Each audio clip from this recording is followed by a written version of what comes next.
이재명 대통령과 도널드 트럼프 미국 대통령이 우리나라 시간으로 내일 새벽 백악관에서 첫 번째 정상회담에 나섭니다. 이번 회담의 핵심 의제 그리고 막판 변수는 무엇인지 박원곤 이화여대 북한학과 교수와 자세히 이야기 나눠보겠습니다. 어서 오세요. 네, 안녕하세요. 네, 말씀드린 대로 이제 얼마 남지 않았습니다. 우리나라 시간으로 내일 새벽 1시 15분 집무실에서 정상회담이 열릴 예정이고 이후에는 백악관 캐비닛 룸으로 장소를 옮겨서 오찬과 함께 회담을 진행을 하는데 먼저 이번에 다뤄질 걸로 예상이 되는 핵심 의제들 먼저 짚어볼까요? 이게 그냥 정상적인 정상회담이 아니죠. 사실 시작은 트럼프 대통령의 이른바 상호 관세로 시작이 된 거고 현재까지 대부분의 그 상호 관세를 부과받은 적지 않은 외국 정상들이 트럼프 대통령과 이런 식의 회담을 해왔습니다. 예. 그것은 맞는 거고요. 그렇다면 관세를 통해서 미국이 동맹국, 특히 한국한테 요구하고 있는 것은 네 가지인데 첫 번째는 당연히 그 우리의 시장을 개방하는 거고 두 번째는 대미 투자고 세 번째는 미국산 물품을 사는 것이고 마지막으로는 미국의 안보 이해에 얼마만큼 한국이 공조하느냐 그 부분인데요. 네. 이 네 가지가 다 아직까지도 여러 가지로 좀 더 얘기가 돼야 할, 협의가 돼야 할 그럴 여지가 있는 것들이기 때문에 이번 회담 자체는 정말 녹록치 않은 그런 일종의 단판이 될 가능성이 있다고 생각합니다. 네, 양국 정상의 첫 번째 회담인데 우리나라 입장에서는 그렇게 쉽지만은 않은 협상이자 회담이 될 것으로 예상이 되는데 지금까지 알려진 바에 따르면 공동 기자회견, 양국 정상이나 대표가 하는 기자회견은 잡히지 않은 상태입니다. 의제가 어느 정도 수준으로 좀 합의에 이르느냐에 따라서 좀 상황이 달라질 가능성도 있다고 보시나요? 아직까지 확인 안 된 게 공동 기자회견도 그렇고 공동 성명도 그렇고요. 근데 사실은 조금 더 걱정이 되는 게 처음 1시 15분에 시작하면서 약 30분간 이 오버 오피스라고 불리죠. 대통령 네. 집무실에서 우리한테 익숙한 그림들인데 가장 그 대표적인 게 지난 2월 달에 젤렌스키 우크라이나 대통령이 같이 앉아서 했던 이제 예. 그런 형태거든요. 양국의 대통령이 앉고 옆에 참모들이 앉아서. 근데 트럼프 대통령이 그 장소에서 모두 발언 이후에 기자들의 질문을 받겠다고 얘기를 합니다. 한 30분 정도의 질문을 받겠다고. 그래서 과연 그 질문에 어떤 질문들이 나올 것인가, 또 그 질문에 대해서 어떻게 대답을 할 것인가. 이거는 트럼프 대통령한테 가는 질문일 수도 있고 이재명 대통령한테 갈 수 있는 질문일 수도 있고 이것은 전혀 사전에 무슨 조율된 형태가 아닌 거고요. 그 순간에 아마도 트럼프 대통령의 불예측적인 혹은 도발적 행동이 나올 가능성도 배제할 수 없다. 물론 뭐 지난 2월 달에 있었던 젤렌스키와의 그런 일종의 정말 그건 참사에 가까운 건데요. 뭐 그런 일이 한국을 상대로 벌어질 가능성은 저는 거의 없다고 보긴 하지만 네. 그 30분이 어쨌든 이재명 대통령으로서는 쉽지 않은 시간들이 될 수도 있다라는 것은 충분히 준비할 필요가 있다고 생각합니다. 알겠습니다. 현재까지 알려진 일정에 따르면 30분간의 회담, 그 이후에 취재진과의 질의응답이 그 예. 취재진과의 질의응답은 아직 그러니까 30분간 자체가 취재진과의 질의응답을 포함하고 있는 거고요. 아, 모두 예. 발언을 모두 발언을 아주 잠시 한 이후에 그 다음에는 이제 비공개 회의로 들어가서 네. 오찬이 포함되는 그런 일정인 거죠. 알겠습니다. 특히 이번 한미 정상회담에 이례적으로 강훈식 대통령 비서실장까지 미국을 방문을 하면서 우리나라 입장에서는 대통령실의 3실장이 모두 미국을 찾았습니다. 이 일을 두고 이제 일각에서는 뭔가 잘 안 되고 있는 거 아니냐라는 우려도 나왔는데 어떻게 해석하세요? 글쎄 다른 사람은 모르지만 두 가지가 저는 걸려 들어가는데 강훈식 대통령 비서실장이 간 건 매우 이례적이죠. 오히려 비서실장의 역할은 대통령이 그런 해외 순방을 갔을 때 국내에서 문제를 챙기는 것이 주요 임무인데 이게 갑자기 가게 된 거고요. 또 하나는 조현 외교부 장관도 갑자기 미국을 갔습니다. 그렇기 때문에 심지어는 직항을 못하고 경유지를 통해서 갔다라는 이제 그런 얘기가 전해지고 있고요. 그래서 제가 좀 조심스럽습니다만 이 의제가 여전히 의제의 조율뿐만 아니라 의제는 아까 말씀드린 것이 있는데 그 구체적인 내용의 문제겠죠. 특히 트럼프 대통령이 비용에 대해서 굉장히 민감하고 관세라는 게 결국은 동맹국 우호국으로 하여금 책임과 비용을 더 내게 하는데 거기에 만족하지 못했을 가능성이 좀 있다. 그래서 저는 강훈식 대통령 비서실장이 가서 뭐 가기 전에 우리 공항에서 잠깐 얘기를 한 걸 보니까 뭐 자기가 만날 사람도 있고 같은 그런 위치에 있는 사람들 이거는 또 이재명 대통령이 비행기 안에서 그런 얘기를 좀 한 거로 제가 전해 들었는데 그렇다면 수잔 와일스라고 불리는 대통령 그 미 백악관 비서실장을 만날 가능성이 있습니다. 그 사람이 현재로서는 트럼프 대통령에게 가장 영향력을 끼치는 인물로 알려져 있거든요. 네. 그래서 아마도 비서실장이기 때문에 같은 비서실장 위치에 있는 그 사람을 만남으로써 뭔가 지금 풀리지 않은 부분이라든지 그것을 트럼프 대통령에게 직접 전달할 수 있는 확실한 통로니까 뭐 그러지 않았을까 하는 것은 추정이 된다고 생각합니다.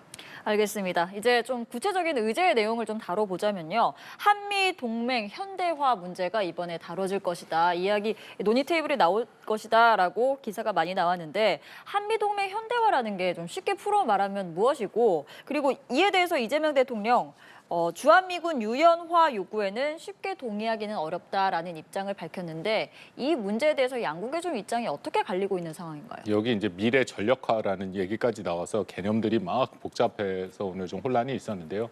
쉽게 말씀드려서 한미 동맹 현대화라는 것은 기존의 한미 동맹의 두 가지가 바뀌는 겁니다.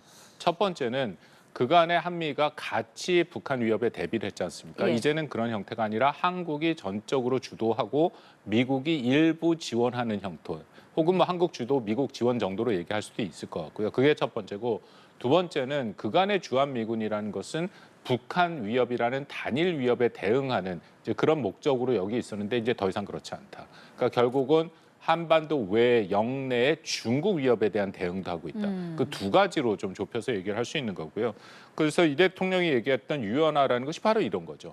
미군이 원래는 북한 위협에만 대응을 해야 되는데 영내에 예를 들어 대만 해협 위기라든지 그런 것에 대해서 대응을 할 가능성이 있다. 한국 입장에서는 당연히 우려가 될 수밖에 없는 게 당연히 우리 입장에서는 주한미군이 북한 위협에 단독으로 대응하는 것이 훨씬 낫죠. 북한을 억제하고 위협. 근데 미국은 이 방향으로 이미 결정을 했다라고 봐도 크게 무리는 없고 그리고 뭐 지난 3월 달에 나왔던 미국의 그 잠정 국방 전략 지침이라는 게 있습니다. 예. 거기에 보면은 중국 위협이 가장 중요한 근거 위협이고 또 당연히 중요할 뿐만 아니라 only, 영어로 only, 유일한 위협이라고 썼고요. 예. 대만 해협의 위기도 가장 중요한 위기 시나리오라는 얘기가 나옵니다. 이제 그만큼 미국의 군사 안보 전략이 이제는 인태 지역의 핵심적인 중국 위협으로 맞춰지는 거고 오히려 동맹국들에게는 자국 방어의 책임을 져라 얘기를 합니다. 그 나토 같은 경우에도 러시아의 공세에 대해서 나토가 스스로 막아야 된다 얘기를 하는 거고 한국도 마찬가지고 인도태평양 지역에서 한국, 일본도 북한 위협에 대해서 우선적으로 대비를 해라. 이것은 미 국방장관과 방금 말씀드린 그런 문서로 이미 상당 부분 확인이 되고 있는 그런 상황인 거죠. 알겠습니다. 그래서 일각에서는 미국이 이런 동맹 현대화를 이제 해줄 테니까 동맹 현대화를 이제 명목으로 내세우면서 중국 견제 문제를 꺼낼 것이다. 이런 예측이 많이 나오고 있습니다. 그러니까 쉽게 말해서 대중국 견제 동참하라 이런 요구를 할 것이다라는 예측인데 우리나라 입장에서는 이 문제를 좀 쉽게 다루기는 어려울 것 같거든요. 어떻게 결론을 내고 어떤 입장을 보여야 할까요? 그 동맹 현대화를 우리가 해주는 것이 아니라 동맹 현대화를 요구하고 있는 그런 입장인 것이고요. 대중견제 동참에 트럼프 대통령과 또 다른 그런 참모들과의 입장이 또 다릅니다. 방금 말씀드린 거는 미 국무부나 국방부, 특히 마크 로비오 국무부 장관 그리고 국방부의 피트 헤그세스 장관 같은 경우에는 가장 유명한 대중 강경파고요. 그 전반적으로 미국 내에서 중국에 대한 견제가 가장 중요하다라는 것에 대해서는 일정 수준 공감대가 형성이 돼 있는데 문제는 트럼프 대통령은 조금 생각이 다르다는 거죠. 물론 트럼프 대통령도 중국을 중심적으로 견제해야 된다는 것에 동의하긴 하지만 방금 말씀드린 대만 해협의 위기 같은 그런 군사적인 문제가 발생했을 때 과연 미국이 자신들의 군사력을 활용하면서까지 대만을 보호해줄 수 있느냐 거기에 대해서는 좀 다른 생각을 갖고 있다는 거거든요. 트럼프 대통령이 당선된 이후에 지금까지 물론 선거 기간도 마찬가지입니다만 한 번도 대만의 위기가 발생했을 때 군사력을 동원해서 대만을 방어해주겠다는 얘기를 한 적이 없습니다. 바이든 대통령은 오히려 한 3번 이상 공개적으로 얘기를 해서 그것이 문제가 된 적이 있었거든요. 그렇다면 트럼프 대통령과 나머지 참모들과의 생각이 다를 수 있다. 그럼 누가 더 중요하냐? 지금 이미 우리가 확인을 했습니다만 공식 정책이 있고 공개 전략이 있더라도 트럼프 대통령은 결국 본인이 모든 것을 결정하는 것을 일종의 대통령 중심주의 혹은 백악관 중심주의라고 예. 표현을 하는데 그렇다면 결국 트럼프 대통령의 생각에 가장 중요치 않을까라고 저는 판단합니다. 알겠습니다. 그리고 이제 트럼프 행정부의 국방비 증액 요구도 거세지고 있는 상황인데 트럼프 행정부는 우리나라에게 100억 달러, 우리나라 돈으로는 13조 7천억 원까지 인상을 해야 한다라고 주장하고 있는데 이 사안에 대해서 이번 정상회담에서 어떤 유의미한 결론이 나올 거라고 예상을 좀 하시나요? 이 주둔 비용의 두 가지죠. 그러니까 국방비와 주둔 비용 양측을 다 증가하라는 우리가 압박을 받고 있고 국방비 같은 경우에는 일부 미국 언론에서는 지금 우리가 2.4% 정도를 쓰고 있는데 GDP 대비 3.6% 얘기도 나오고 나토 국가가 얼마 전에 5%로 증액을 약속을 했습니다. 물론 기간이 2035년까지긴 합니다만 네. 한국에 5%를 요구했다. 이 연합뉴스에서도 미국에 질문했더니 이제 그런 얘기가 확인이 됐다라는 보도를 제가 봤는데요. 그러니까 국방비는 그만큼 증액을 하는 거고 이게 또 분담금, 방위비 분담금, 방금 말씀하신 주한미군의 방위 분담금은 또 다른 문제입니다. 예. 이거는 작년에 우리가 특별협정이라는 것을 12차 특별협정을 맺어서 내년부터 5년간 우리가 지불하는 그 주한미군의 주둔 비용의 일부를 지불하는 건데 그건 다 결정이 된 거거든요. 근데 트럼프 대통령이 여기에 대해서 계속 불만을 얘기하고 있죠. 정확하게 계산하기는 힘들지만 우리가 현재 주한미군 주둔 비용의 50% 주둔 비용 전체를 다 하는 것은 원래 아니고 그중에 합의에 의해서 세 가지 항목을 우리가 거기에 대해서 보존을 해주는 건데 50% 이상을 비용을 내고 있습니다. 그렇다면 현재 1조 5천억 정도 되니까 100%를 다 내더라도 한 3조 정도의 돈이거든요. 네. 근데 트럼프 대통령은 여기에 대해서 13조를 얘기를 하고 있다. 그러니까 이것은 현실적으로 불가능한 액수를 얘기를 예. 하고 있는데 근데 우리가 여기서 한번 주목해야 되는 게 그러면 과연 이것이 단순히 협상용이냐, 그러니까 크게 금액을 불러서 그만큼을 받아내는 거냐, 아닐 가능성이 있다라는 거에 저희 우려가 있습니다. 무슨 말씀이냐면 미국이 트럼프 대통령이 일기 때부터 연합훈련과 전략자산 전개 비용을 우리한테 요구했거든요. 이것은 방위비 분담에 항목에 포함되지 않은 내용들입니다.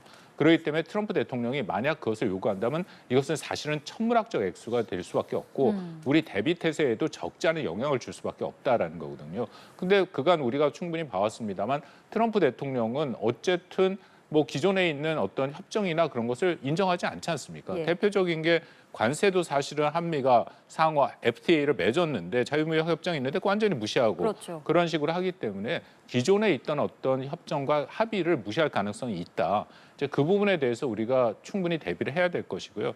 아마도 이번 정상회담에서 가장 그 한미 간에 문제가 될 수 있고 트럼프 대통령의 돌발 행위가 나올 수 있는 부분이 바로 이 방위비 분담 문제일 수 있다라고 저는 생각합니다.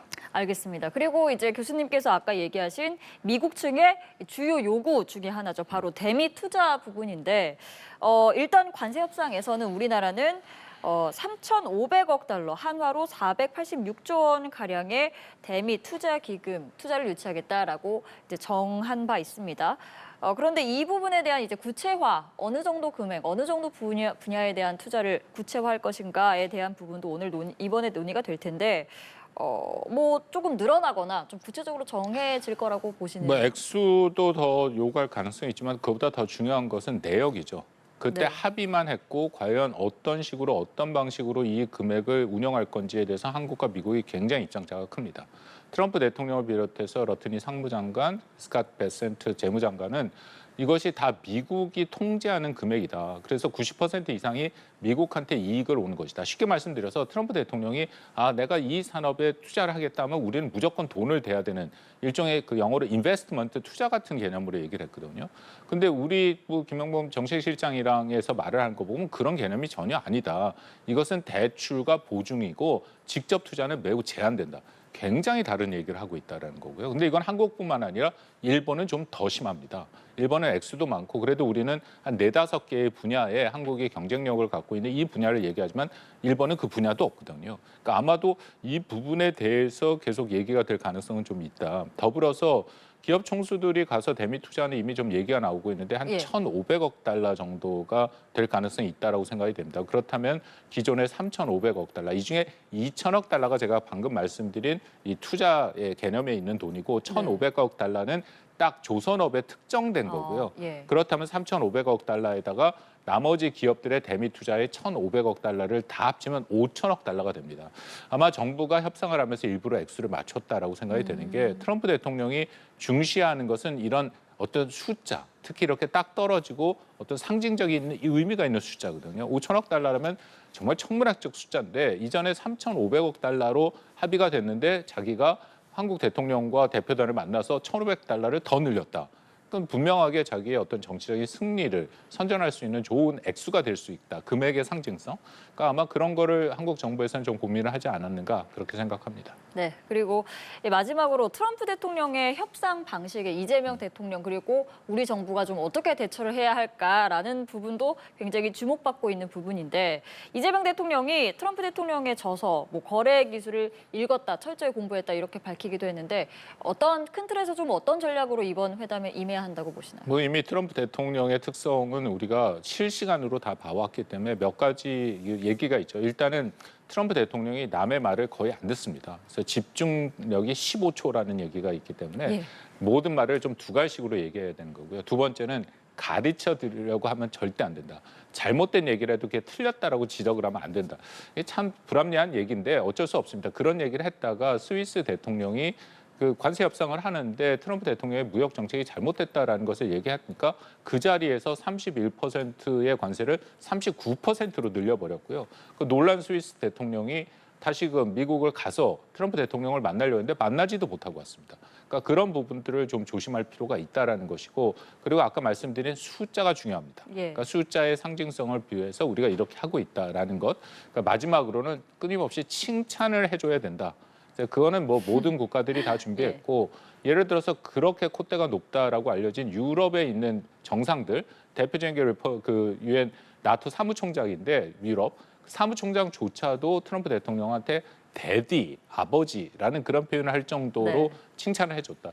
뭐 우리 정서상 그렇게 썩 맞는 얘기는 아닌데 그래도 예, 그런 그렇죠. 것들을 좀 종합적으로 고려할 필요는 있다라고 생각합니다. 알겠습니다. 한미 정상회담 우리 시간으로 내일 새벽 1시 15분에 열릴 예정이고요. 저희 연합뉴스 TV에서도 계속해서 보도해드릴 예정입니다. 관련 내용 박원곤 이화여대 북한학과 교수와 이야기 나눠봤습니다. 고맙습니다.